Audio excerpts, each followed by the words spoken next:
Shalom, shalom, peuple de Dieu, enfants de Dieu, frères et sœurs en Christ.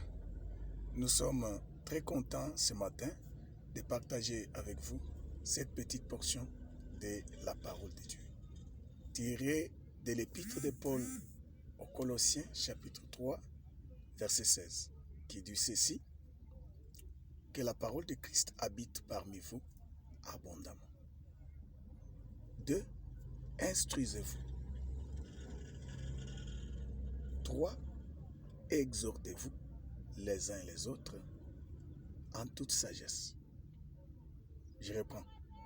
Que la parole de Dieu habite en vous abondamment. 2. Instruisez-vous, c'est-à-dire enseignez-vous. Donnez-vous des enseignements. Apprenez-vous les uns les autres. 3. Exhortez-vous.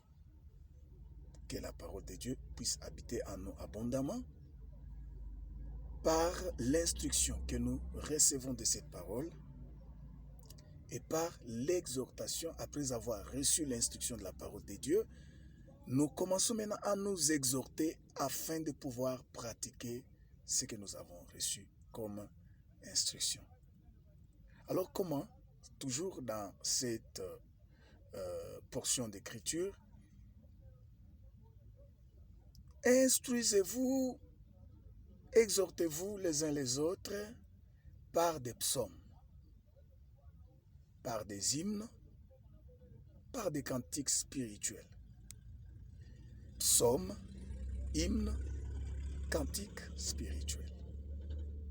Chantant à Dieu sous l'inspiration de la grâce. Là, je suis toujours dans le texte qui dit: instruisez-vous, exhortez-vous, lorsque la parole de Dieu habite en vous abondamment.